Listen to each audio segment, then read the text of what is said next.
One of the most underestimated tools in Photoshop has to be the puppet warp. I hardly see it mentioned in tutorials, and yet I use it pretty much all the time in all kinds of workflows. I know that most Photoshop users would instead rely on the Liquify filter, so I decided to compare them to each other and show why I think they both deserve your attention.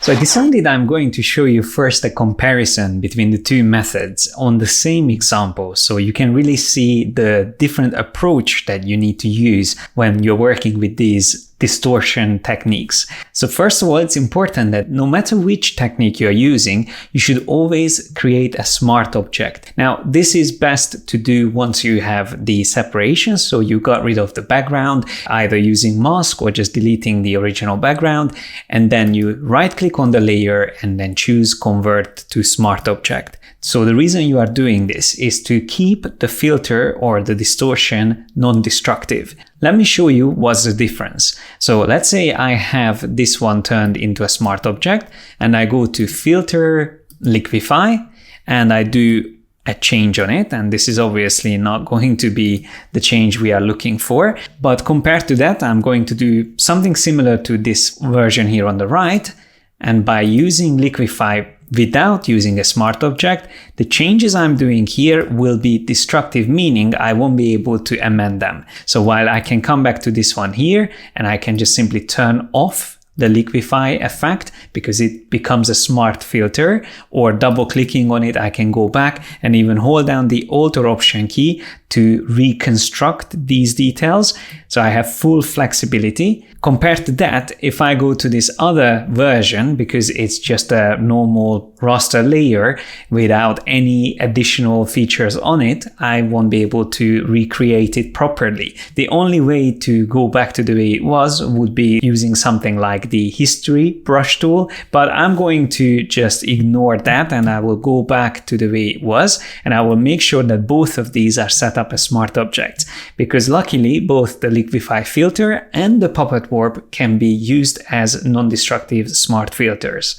So now that we cleared that, let me go ahead and start with Liquify. So just so you can see the references here on the left, this is what I would like to achieve, to turn this strawberry into a heart shape. So let's start with Liquify. I'm going to go to the filter. Command or Control Shift X is the shortcut to get to this filter quickly. It opens up a separate window within which you can work. I like to work with mainly this tool, the Forward Warp tool. A shortcut for that is W. And the shortcut to increase your brush size works here as well. It's the square brackets on the keyboard. With that, you can increase it quickly, or Control Alt click and drag, Control Option on Mac. It's not Command Option, it's Control Option. Click and drag, you can increase the size, and you can also click and drag to change the hardness normally, but that doesn't work here in the Liquify filter.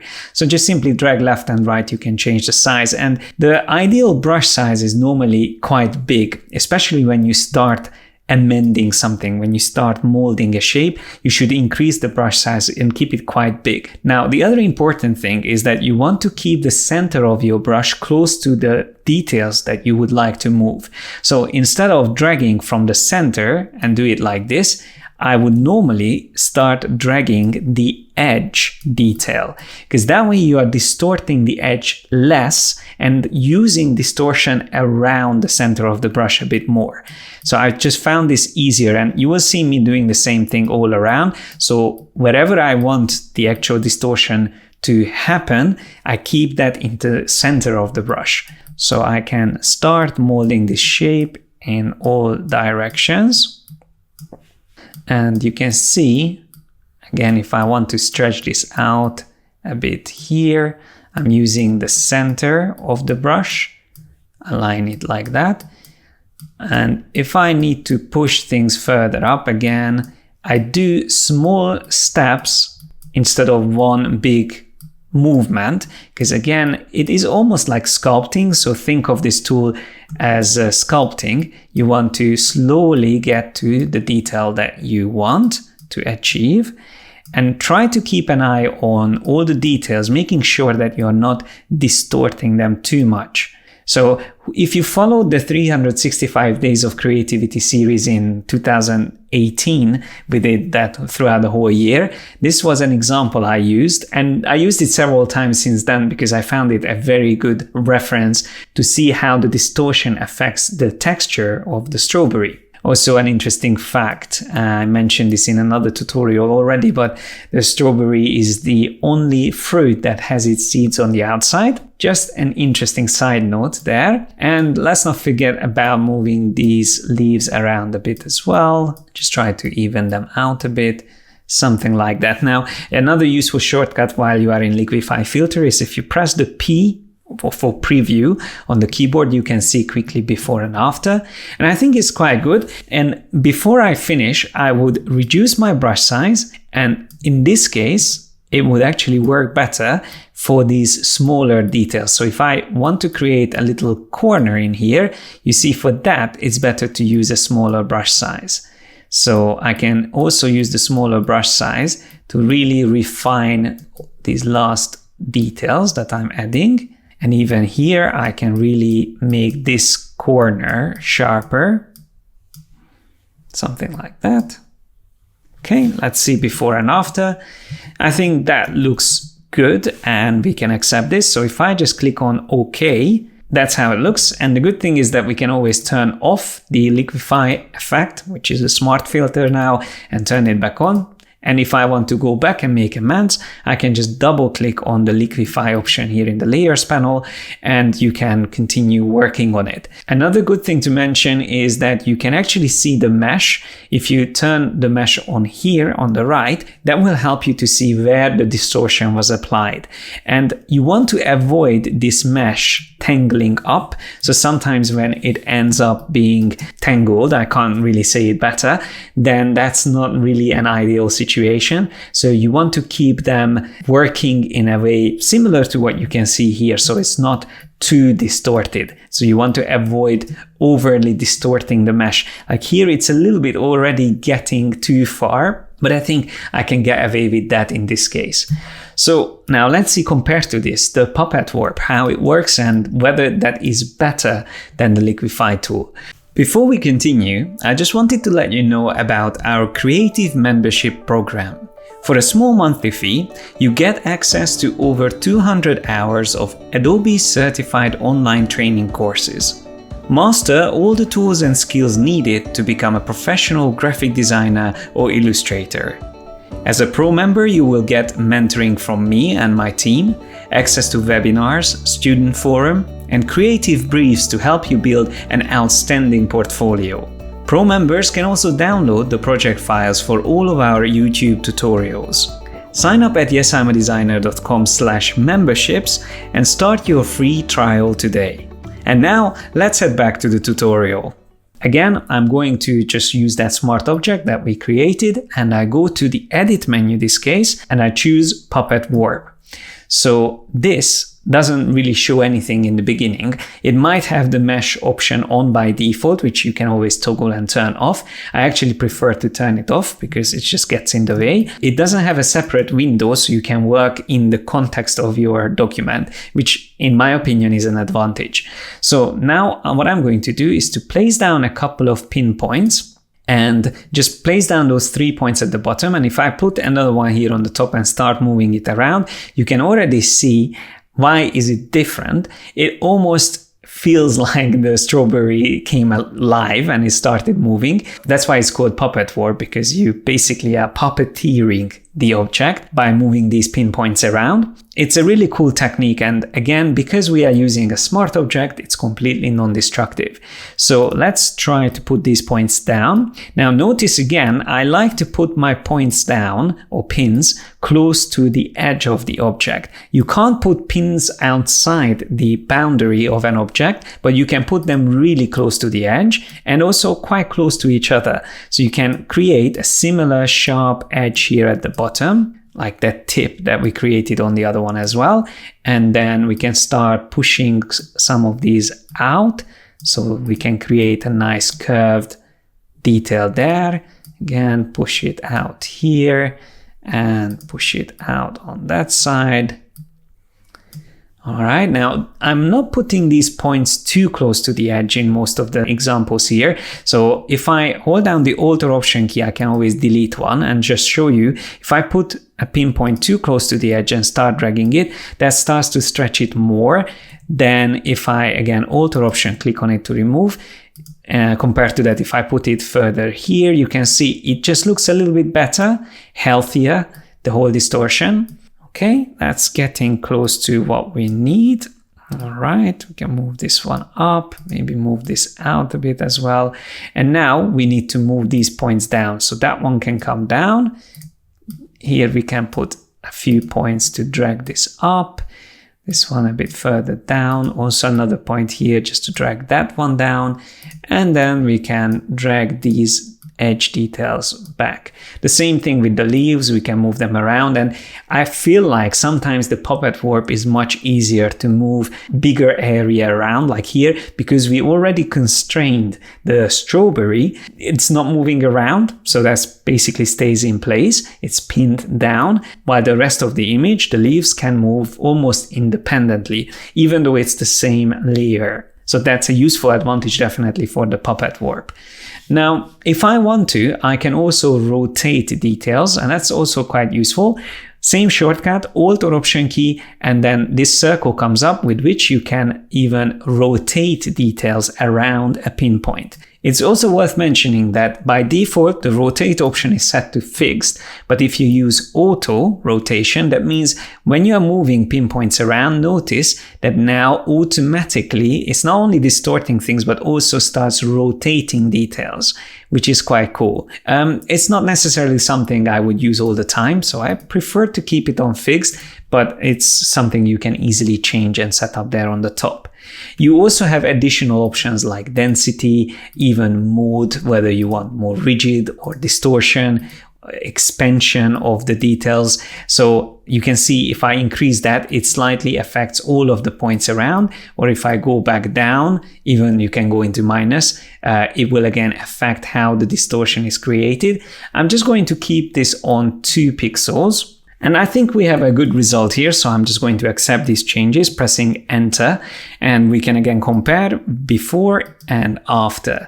Now, when you compare these two versions, the Liquify is probably better just because it has that little dip on the top, and generally it's a bit tidier, but in a way, the puppet warp is easier to work with, in my opinion. So with the puppet warp, it's easier to make changes, but you can also combine these two techniques. So once you start with the puppet warp, which I feel like is faster and easier to use, then you can go over it again with Liquify. So I am back in the Liquify filter, and I'm just going to zoom a little bit closer here, not that close, something like that. And now I can just do the same technique as before and refine any details that I'm not happy with. Even here, we can just create that dip, maybe a little bit bigger brush, something like that. Okay, and I'm going to press enter. And now you can see that on top of the puppet warp, we added the Liquify. Not only that you can use them individually, but you can also start combining them. So the options are endless, really.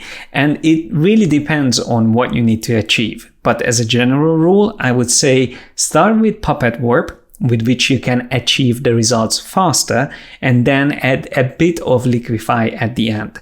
Or you can do it even in the other way around, whichever you fancy. But let me show you a few other things that's worth mentioning when it comes to these two techniques. And one is that when you're using puppet warp to create these more complex distortions, like what you see on the left side, which by the way is also another video from our 365 Days of Creativity series. So when it comes to these more complex distortions, it's better to divide and break up your layer into multiple parts or segments.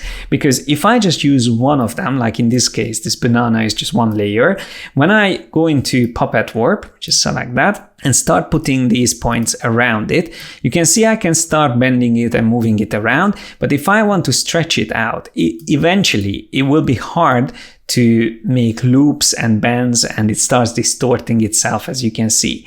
So to create these more complex results, I would recommend to use something like the lasso tool, with which you can select an area, let's say like this one here, and then separate it from the original layer. Command or Control Shift J is a quick way to create a layer via cutting it. So that's one, and then I select the original layer again, and with the lasso tool, I select this top detail, again, Command or Control Shift J. So now we have 1, 2, and 3 layers, and then each individually can be converted into smart objects. I even have a custom shortcut for creating smart object. I use function key 6 for it, and this is something that you can set up under Edit Keyboard Shortcuts, so you can customize it and come up with whatever suits your workflow. But because I use it so often, it was definitely worth setting it up as a shortcut. So now that we have it separately created, it will be much easier to work with it. And of course, I can also start duplicating these layers. So using the Move tool, Alt, click and drag, I can have multiple shapes and then combine them together. So when I come here, let's just say if I wanted this to bend and continue in there, in this direction, you can see I can already start molding this one with the puppet warp. So I'm going to put a few points down for now. It's almost like joints when you use the puppet warp. So you can start twisting these details. That detail can go there, like that. And then you can create a nice curve, which is quite cool with this tool. And don't forget, holding down Alt key, you can rotate details, which comes handy in this case. Also, even here, if I select that, I can start rotating it, and then it gets closer. This one can be rotated as well, and so on and so forth. Of course, in this case, I would also start retouching the edges like I've done it here. So if you look at my layers, there's several layers used for creating the blend and transition between these elements. And there's still some details where you can see that clearly that I didn't do a good job. But in general, just remember when you use the puppet warp, you might want to divide your layer into a couple of segments, and each of them set up a smart object having their own puppet warp smart filter. And last but not least, the cool thing to mention about Liquify is that it also has a face-aware feature since CC 2018, I think it was, when they introduced it. So on this right layer here, I'm going to use the Liquify filter, and I will just zoom a little bit closer. And here on the face-aware Liquify, you can see that we have loads of options, including things like smile, which is really fun. So we can make this drawing smile or be even more moody than it was before. And even though it's a drawing, Photoshop still recognizes the face, which is brilliant. And I tried this on statues and all kinds of paintings, and it works. And it recognizes the faces even when they are tilted or they are slightly towards the side. So brilliant feature. And as I said, you can do so many things. So we can, for example, change the size of the forehead. We can change the jawline, make it wider. The face width, we can increase or decrease. The chin height, we can increase, decrease. So many cool things you can do here. And even change symmetrical details like eyes at the same time by locking them together with this little chain. And I can reduce or increase the size of the eyes. That one is quite scary. So if I click OK, we can see again before and after these subtle changes using the face-aware Liquify feature.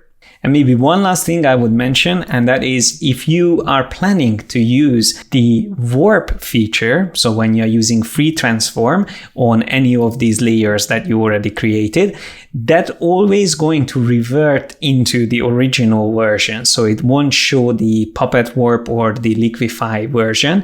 It will show you the original detail. But notice that when you have a puppet warp smart filter assigned to the layer, you won't actually be able to get to the warp option. So compared to that, if I just have Liquify on the layer and I use Command or Control T to get to free transform, it will still allow me to use warp. So just to show you, if I switch to warp and I don't know, maybe move these points around here at the bottom, bend this design a bit, When I press enter, it can then reapply the Liquify Smart Filter on this twisted version. And the cool thing about the smart object, if I then next time go back and use the free transform in warp mode again, it will remember exactly what I've done with that mesh that was used for the warp. So that's just another thing to remember. With Liquify, you can still continue using the warp, while with Puppet Warp, it won't allow you to access it. So that could be, in a way, a disadvantage when working with the Puppet Warp. So to summarize, both of these features are great, and I wouldn't say one is better than the other. They can achieve the same result or almost the same result, but still it's a slightly different approach that you're using while you are working with them. And the best thing to do is to experiment with them, and don't forget you can even combine them on the same smart object layer. So that means that you can pick the best aspects of each of these techniques and use them in one combined workflow. Thanks a lot for watching. Like and share this video if you enjoyed it. Don't forget to subscribe and hit the bell icon to get notified whenever we release new videos.